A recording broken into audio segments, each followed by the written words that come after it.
first CG animated film to portray a human with expressions actually came out that same year. It was called Tony Del Petri, about a dying pianist thinking back on his life.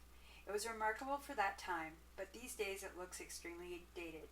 Poor Tony's face looks like Richard Dreyfuss's mashed potato sculpture in Close Encounters, and his chin looks like, well, let's see for yourself. And while Max has a creepily smug air about him, that was intentional. In the documentary live on Network 23, The Story of Max Headroom, the creators of Max explained that when they were asked to create Interterrestrials, a music video program, their idea was having a boring TV presenter to make him a computer-generated British artist with a soft spot for cyberpunk. They were obsessed with American talking heads. I hadn't known that his whole face was interstitials.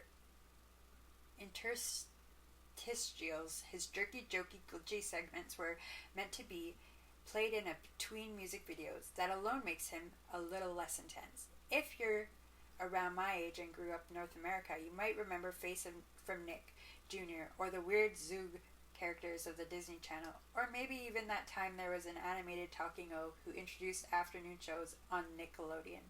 A whole show then would probably be a little much, but they made sense as a part of a larger programming block.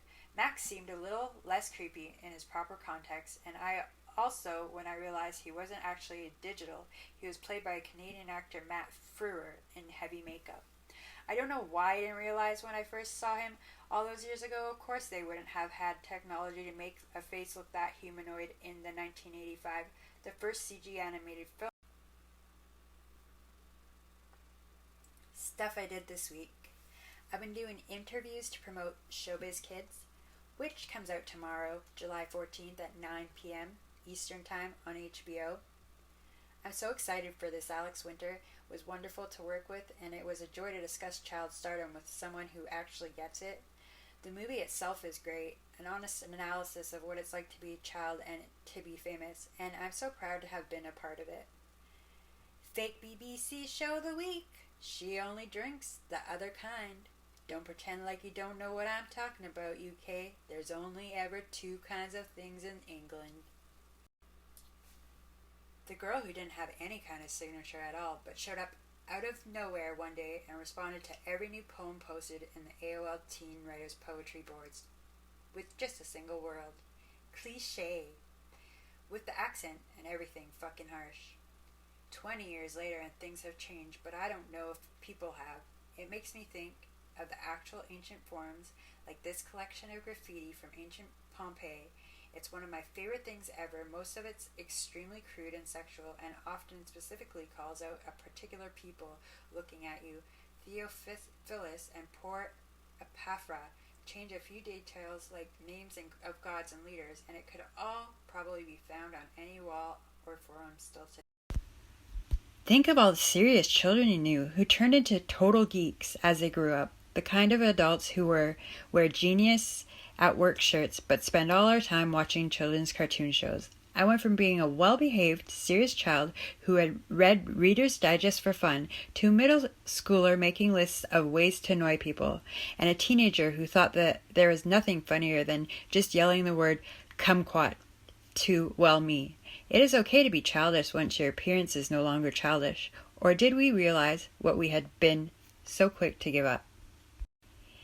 Still, I like being an adult, except when I've been crying and a new eyeliner at Sephora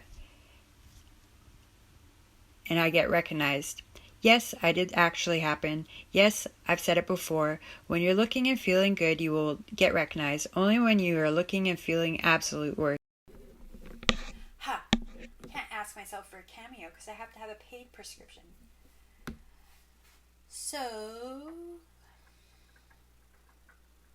can you imagine having so many fans that people pay just to read parts of your blog when it's all on here anyway? It makes no freaking sense. The acting world, all grown-up acting world, are completely different.